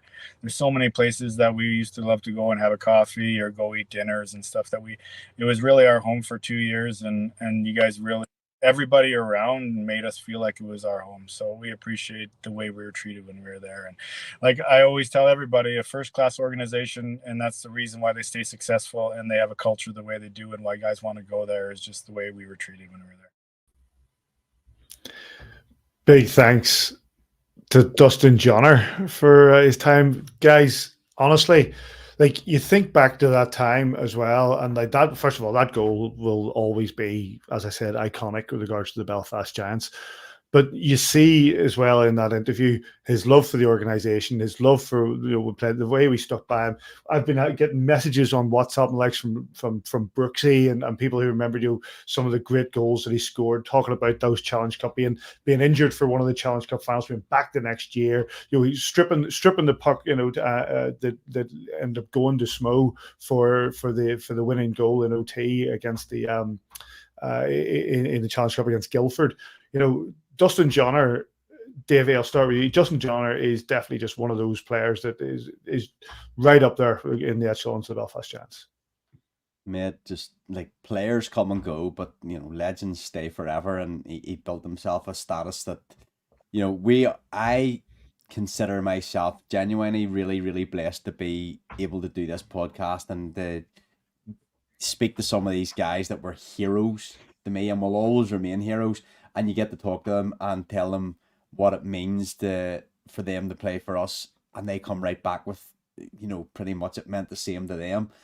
And we went on to have a lovely conversation after the camera stopped rolling, kind of thing. And I just feel really privileged to have been part of that. And I'm not trying to make it out to be a bigger deal than it was, but it was one of the most fun 20 minutes I've spent in a long, long time, just reminiscing. It was a great day. I had a great day with one of my best mates in the world doing the commentary on it. To get asked to do that was brilliant. Then to be a brilliant game and to have those iconic moments in Giants history and to be in a very, very small way part of them. And when they come back up on your Twitter feed and stuff and you hear just the excitement, and it takes you back to a moment in time. And I guess that's what following this great club does. It gives you great moments in time that you get to relive, and when the times that you're going through aren't great, that you've got those things to pump your tires up. Man, it was a lot of fun. One of the things is that it also shone out for that interview is the fact that, and we've said this before about the organization, is one of the things that prides itself is how it treats its players and players who come in who are they go away with good memories, win or lose, they go away with good memories of being in Belfast, and I think that shone through from the interview as well. Yeah, but it's always the memories are always a lot sweeter when they win. And we talk about, that Davey just touched on there about, chatting with Johnny. And I mean, I literally, that interview only came from yesterday. I was chatting to Steve Saviano about something and back and forth with him. And I said, we should do this, because obviously 6 years ago was just Davey posted up in his Twitter feed and his Facebook feed there the other day, and 6 years ago that happened in the Continental Cup, which we were all there. We all I'm reading some of the comments that people are putting down the side here. It's Johnny Baxter fell over the third row and the seats in Boomerang Corner, and other people basically bounced. Listen, I hit the deck, and literally we scored that second goal. Both of us were on the ground. I didn't see the celebration because so we were standing in front row of the suite, and I think it was suite 19 doing the commentary, and literally just dropped and was so pleased to have that second goal go in, because it was 6 games to commentate on in 3 days, is a tough ask. Doing it when my English isn't great. I think you've realised that over the years. But the first game, Ireland versus Katowice, I think it was. I mean, I must have murdered about 30 of those names like the whole way through the weekend. It sort of got better as the weekend went on. But the game itself, the memories from the game, going 2-0 down, obviously getting it back to 2-1, and then Johnny scores that 2-2 goal, and I nearly lost my voice. I don't think I've found it since then, to be honest. I mean, I was the night my balls dropped. But the when you look through everything that happened that night, and then you think about the penalty shot, which Jimbo hit the post, I think it was, wasn't it? Or was it Jimbo hit the post, or was it Paddy Dwyer hit the post? I think Jimbo hit the post. Jimbo hit the post, and then they go up the other end and get the winner, unfortunately. And I remember, if you ever do watch that game, I remember just being totally lost for words after that. I think there was about 20 seconds of silence, and I was just Davy. Both of us were literally, our head against the counter, and we just didn't, it was deflating, really, really deflating. But when you look back at it, it was one of the best moments that we've ever had as Belfast Giants fans, and make no mistake about it. And I just want to touch on something, because, as I say, we had a chat with John afterwards, and I've always noticed that, Davy's a wee bit emotional every once in a while. But he genuinely, he was close to tears when he was talking to Johnny after the game, after that interview, because he feels that passionate about how people come to represent our city. And it's a wee bit different for you guys, because you are both living over in England at the minute, and you don't get to spend the games here. And I'm lucky enough to get to watch the games every weekend. But again, Davy was feeling a wee bit emotional about these guys. But it is emotional, because when you think back, it's good memories that you have as a fan. And the people talk, "Oh, you're an employee of the Giants, and you have to do this, and you have to." I'm a fan. I'm a fan first and foremost. I always have been, and it does get to you that obviously games like that and losing out on that penalty shot is something I'll just never forget. But it was an incredible moment, and Davey touched on it. It was just to do it with Davey doing the commentating was absolutely brilliant. I love the Continental Cup for just that. I love the Continental Cup for just having that, and like I can't really add to anything that you boys have said, and just through my own experience and of that weekend, which is just of pure tense excitement. Higgy gets that first goal, and it comes, and it's right on the line, and he just Higgy does Higgy things, and he puts it in the back of the net. You think, hold on a minute, wait a minute, we could be back in this game. And then, as Davey said so eloquently in the commentary, John rifles it home, and the roof comes off the SSE arena. I've never experienced the like of it, not for a long time. I don't know whether hopefully we'll experience it again soon, but that was just one moment that I couldn't, still this day, I still feel it. And then you just talk on the game about the roof coming off that night, and we've both been in the arena. We've all three of us have been in the arena when we've won the Challenge Cup in the last couple of years, and I don't think. And I was loud. Don't get me wrong. Even the OT winning, win over Cardiff, I don't think was. And I think that the because of the way it was, because of the way that we'd come back so late, because of the way we'd, and the fact that it was that just to get it equal. It's just something in the European competition. That's why I enjoy the Continental Cup. And I was sorry, go on, Debbie. I remember the noise. You talk about the noise of the goals. Go on. But the noise between the end of the game and overtime starting was just like, I remember looking at the guys in Boomerang Corner from where we were, and they're like going and it was just those memories. Like, oh man, what a club we get to follow, lads. Matt McIver drops the Venga Boys, right? Drops the Venga Boys in there. It just after that goal scored, there's a break and play. Matt McIver drops the Venga Bus, right? And you think to yourself, really? But the whole place, and it was great fun. One of the funny, I see in the comments there, like you talk about me and Sis being on the floor. Matt McIver was obviously on the floor too, because the goal horn comes about 10 seconds later. He's like, "Oh yeah, It was. Oh yeah, go horn. oh But man, the oh dear, oh dear, oh dear." one last memory for me is that for OT I went back round to Suite 23 to the to the media box, and I sat there, and obviously they score. They Ireland take the trophy, and I'm standing there, and I'm absolutely just devastated, to be honest with you. Devastated. My voice is gone. Devastated. Luke Fisher from the Elite League is sitting behind me, and I look over to my right, and there's Robert Fitzpatrick, right? And I just basically, I look at Robert, and Robert just looking at me, and I just went,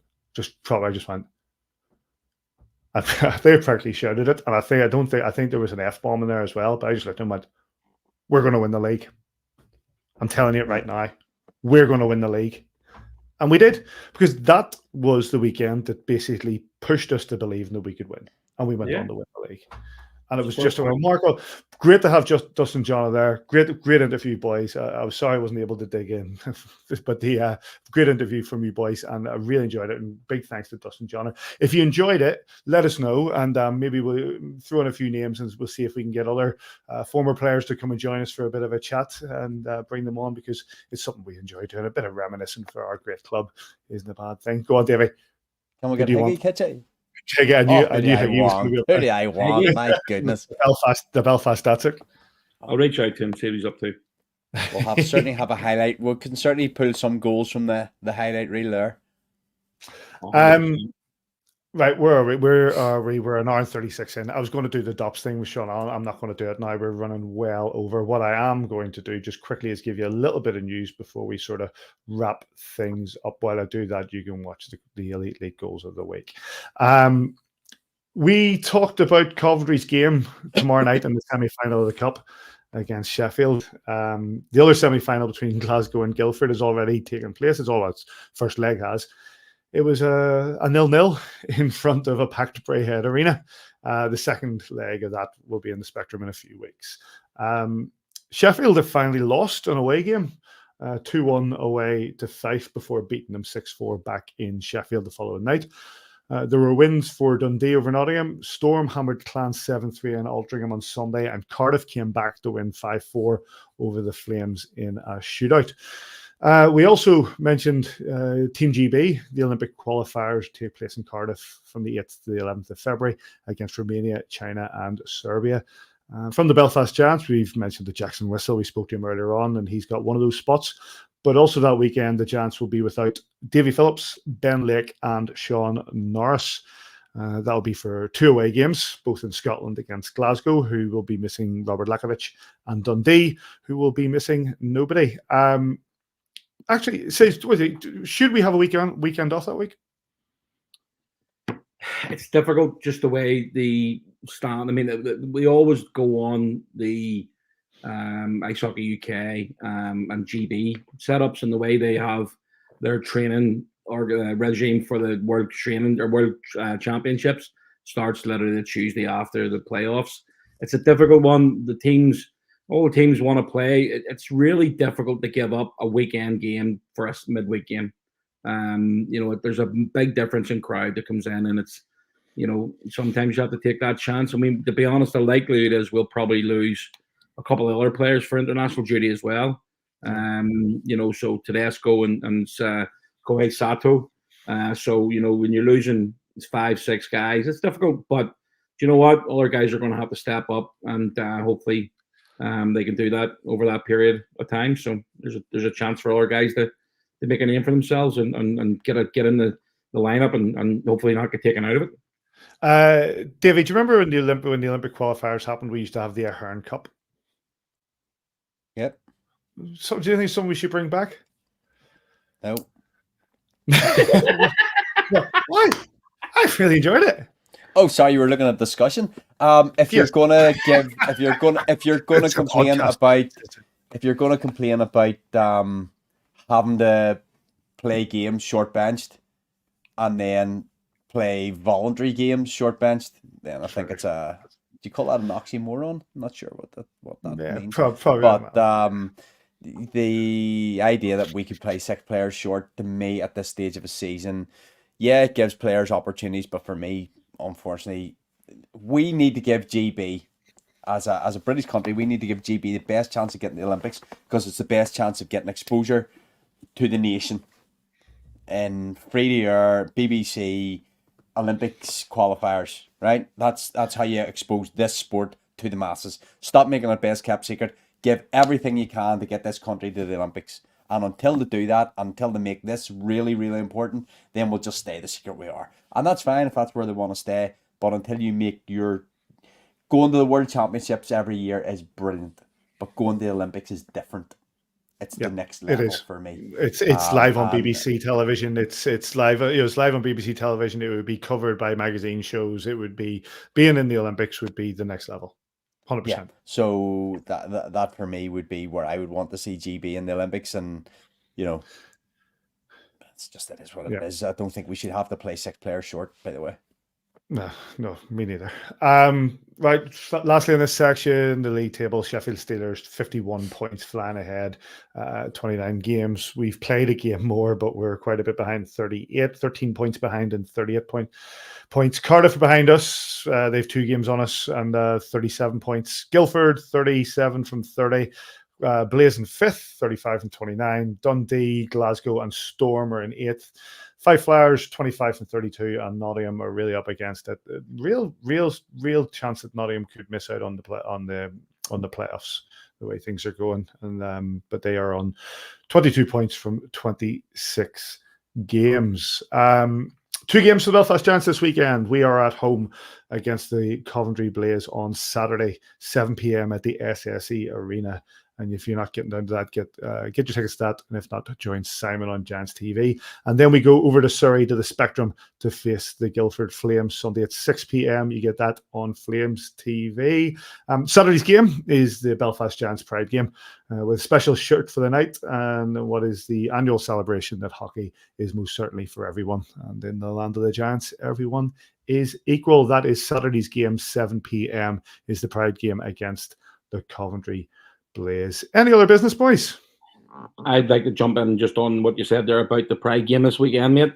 Obviously we recognise a charity. Every single year we do the Pride games, and the money we raise goes to the Pride. And this year it's going to be the Rainbow Project. They're going to be our Pride partner this year. They're going to have a table on the bridge. People should come along. Feel free to pop along and engage with them and have a chat with them.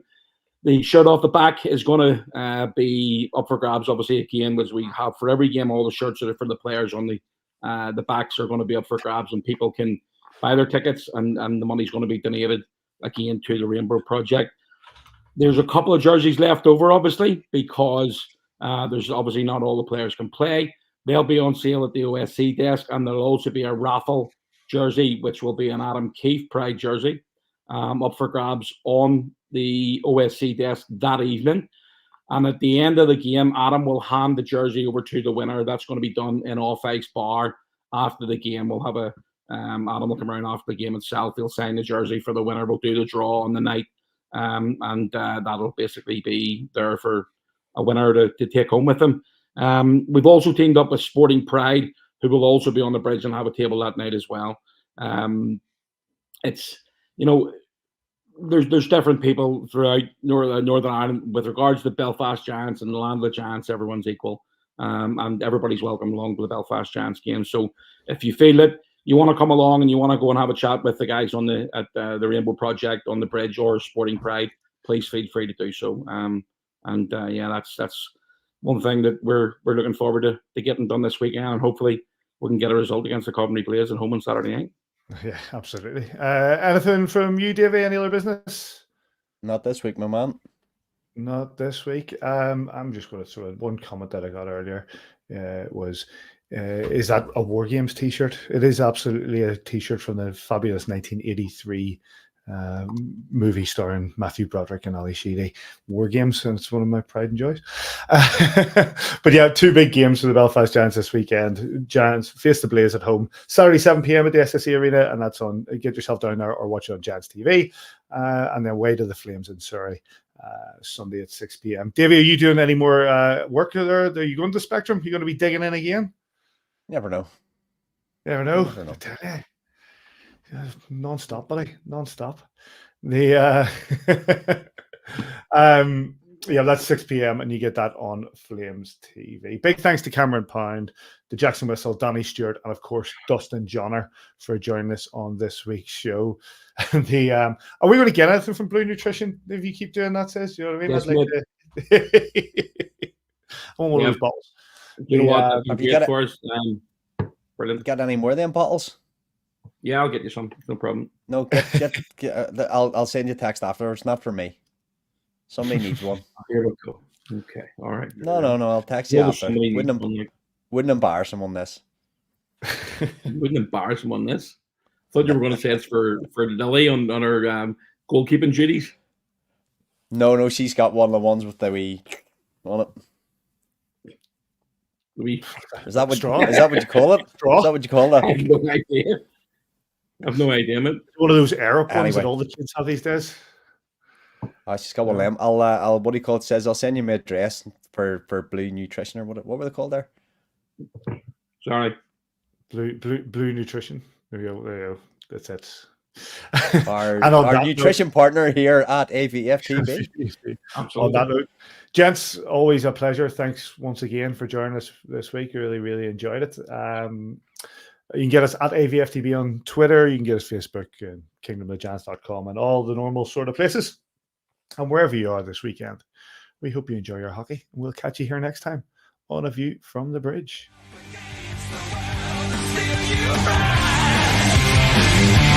Still you rise.